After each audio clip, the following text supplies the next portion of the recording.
Assalamualaikum warahmatullahi wabarakatuh. Annyeong 여러분들. Kali ini aku akan menjelaskan atau memberi info sedikit untuk kalian tentang teori portofolio atau analisis portofolio. Nah, sebelum pembahasan ini berlanjut, jangan lupa untuk like, comment, and subscribe. Terima kasih untuk yang udah like dan subscribe. Semoga perbuatan baik kalian dibalas oleh Allah Subhanahu wa taala. Amin. Sebelum kita membahas lebih dalam lagi tentang teori portofolio itu, ada baiknya kita perkenalan dulu dengan portofolio. Dan apa sih tujuan dari portofolio ini? Pasti kalian beberapa ada yang belum tahu kan tentang portofolio. Nah, jadi portofolio itu adalah sekumpulan aset atau saham yang dimiliki oleh perorangan atau lembaga. Jadi bisa milik pribadi atau milik organisasi. Nah, portofolio itu sendiri memiliki tujuan untuk mengurangi penganekaragaman kepemilikan saham. Usnan mengatakan bahwa resiko dari masing-masing saham itu berbeda, tidak sama. Karena ada yang beresiko kecil dan ada yang resikonya tinggi atau rendah atau tinggi. Jadi ada istilah yaitu high risk, high return. Jadi untuk investor yang senang mengambil resiko tinggi, maka bisa dipastikan dia akan mendapatkan hasil yang tinggi juga. Nah, untuk yang investor yang senang bermain aman atau dia lebih senang seimbang atau bermain aman, maka dia akan mengambil resiko yang lebih rendah karena dia tidak mau ada kejadian yang merugikan dia di masa depan. Di dalam teori portofolio ada dua jenis portofolio, yaitu portofolio optimal dan portofolio yang efisien. Kita akan bahas satu persatu. Yang pertama itu tentang portofolio optimal. Nah, portofolio optimal ini bisa kita tentukan melalui model Markowitz atau model indeks tunggal. Untuk menentukannya sendiri atau mencapai portofolio yang optimal ini, yang pertama kali harus kita lakukan yaitu untuk menentukan portofolio yang optimal, yang pertama kali kita butuhkan adalah menentukan portofolio yang efisien. Jadi, dengan kata lain, portofolio yang optimal itu sudah pasti portofolio yang efisien. Karena sebelum kita mencapai portofolio yang optimal, kita sudah terlebih dahulu sampai di portofolio yang efisien. Nah, di dalam portofolio juga ada istilah attainable asset, bener gak aku ngomongnya kayak gitu, dan efficient asset. Maaf kalau pelafalan saya salah, saya juga tidak begitu bisa bahasa Inggris. Di dalam portofolio juga ada istilah attainable set dan efficient set. Untuk attainable set itu memiliki arti kemungkinan portofolio yang dapat dibentuk melalui kombinasi aktiva yang tersedia. Nah, kita ini bisa menghitung portofolio kita itu melalui aktiva yang kita punya. Jadi kita nggak harus mengada-adakan atau kita mengarang. Kita harus punya ini sama ini supaya bisa menghitung portofolio itu. Jadi apa adanya yang kita punya. Jadi seadanya itu pun udah bisa menghitung portofolio yang kita punya.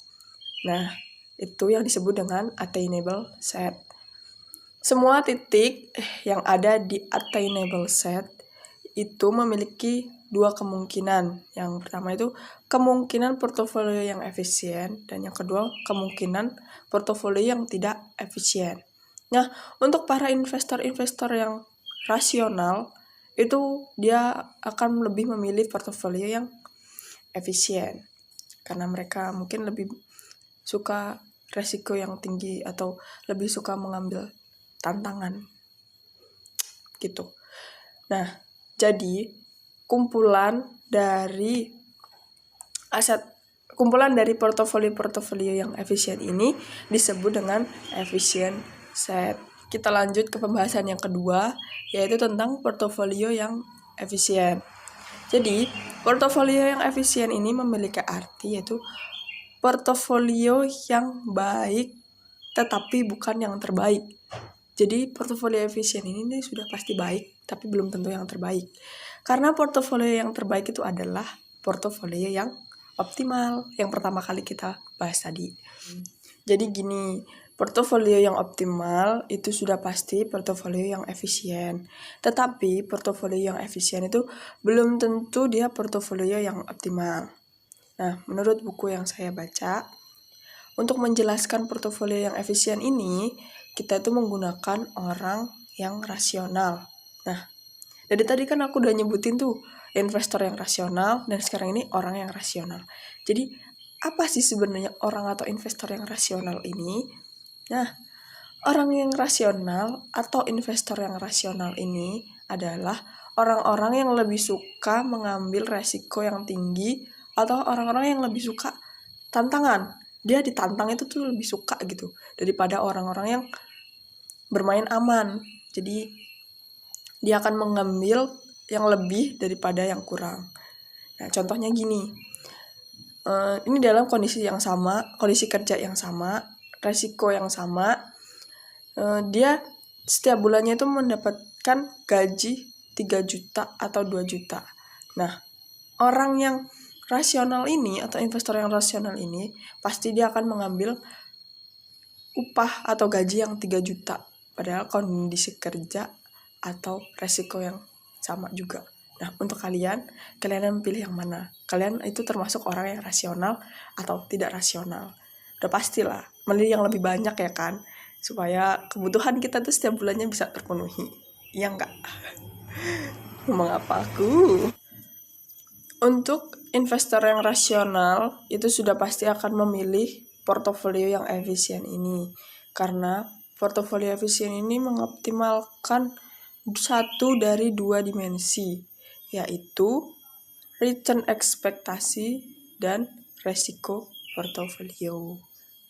Oke, kita akan lanjut ke pembahasan selanjutnya, yaitu tentang short selling. Short selling ini bisa dikatakan yaitu kita ngejual saham, tapi saham yang mau kita jual ini belum ada, itu bukan punya kita yang mau kita jual. Makanya ini bisa juga diartikan dengan jual kosong. Jadi kita ngejual saham yang sahamnya itu belum milik kita gitu, kita jual.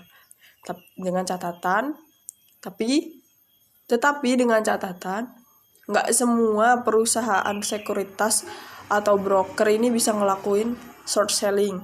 Mereka harus sudah mendapatkan izin regulator terutama dari BEI, Bursa Efek Indonesia.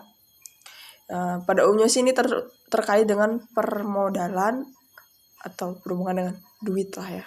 Secara teknis, short selling ini bertolak belakang dengan transaksi.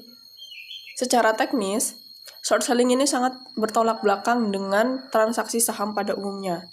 Kalau misalnya investor itu beli saham itu kan yang diharapkan itu harga setelah kita membeli itu kan akan naik. Nah, kalau di short selling ini malah sebaliknya. Kalau habis kita ngebeli saham ini nih, itu berharap malah nilainya akan turun atau harganya akan turun. Nah, gimana coba? Ini biasanya kan kalau yang orang normal, investor yang normal, ini akan memilih harganya yang naik. Tapi kalau di short selling ini malah berharap harganya akan turun. Gimana itu? Nah, dengan caranya itu gini. Investor ini akan minjem dana atau minjem duit ke perusahaan sekuritas. Jadi caranya itu gini. Investor itu akan minjem dana atau duit, berjibet banget ya Allah, itu ke perusahaan sekuritas untuk ngejual saham yang sebenarnya itu belum dia miliki itu dengan harga yang tinggi. Tapi ada tapinya lagi nih. Sebelum melakukan short selling ini, investor ini tuh sudah pasti melakukan analisa terlebih dahulu. Nggak mungkin dia belum punya belum mempunyai analisis atau perkiraan kira-kira itu harga saham ke depannya itu setelah dia ngejual itu kayak sebelum dia ngelakuin short selling itu tuh gimana. Bukan langsung tiba-tiba ngelakuin short selling aja, tapi dia belum mempunyai bekal atau perkiraan gimana harga saham setelah dia ngelakuin short selling ini. Jadi ngelakuinnya itu nggak sembarangan, biar resiko yang dia tanggung nanti ke depannya itu sebanding dengan pendapatan yang akan dia terima nantinya. Setelah dia ngejual saham yang harganya tinggi tadi, dia itu berharap, atau investor ini itu berharap harganya akan turun. Nah, pas harga itu turun, investor ini akan ngebeli lagi saham yang dia jual. Jadi dia yang ngejual, dia juga yang akan ngebeli lagi nantinya saham ini. Nah, di situ kan pas harganya turun itu terdapat selisih harga. Nah, dari selisih ini dia mendapatkan keuntungan untuk melunasi utang atau pinjaman dana yang dia pinjam di perusahaan sekuritas. Bisa dikatakan short selling ini atau transaksi short selling ini cukup beresiko, atau resikonya bisa dibilang cukup tinggi lah. Jadi hanya investor-investor yang anti mainstream yang akan mengambil transaksi short selling ini. Lalu, kenapa harus ada short selling padahal resikonya cukup tinggi?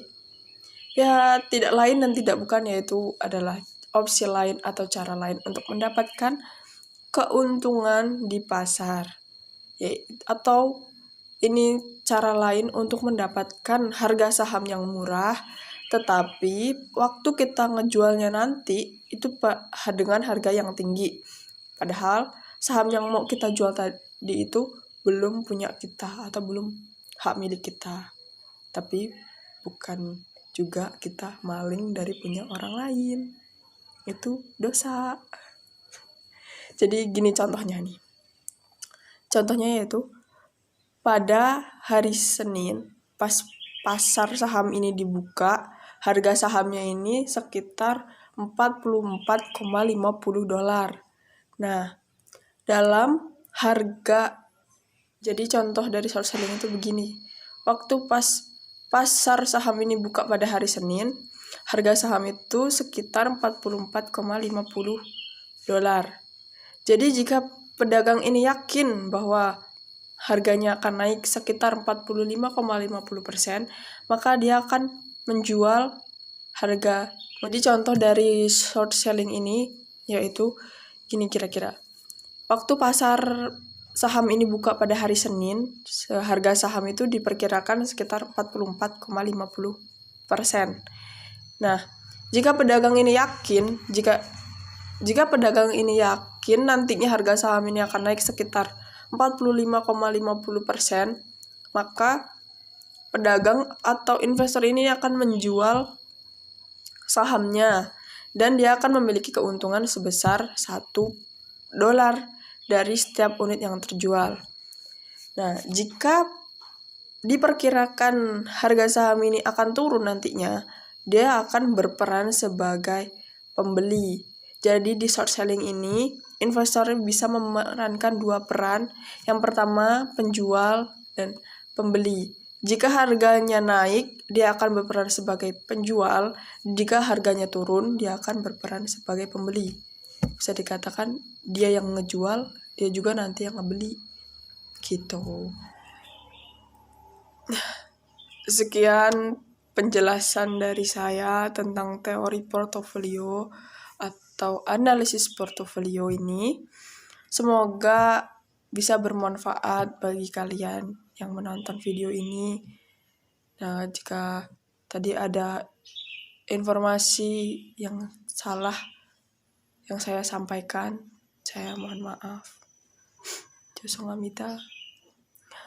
Nah, terima kasih yang sudah meluangkan waktu dan kuotanya untuk melihat video saya. Saya akhiri. Assalamualaikum warahmatullahi wabarakatuh. 안녕 친구들.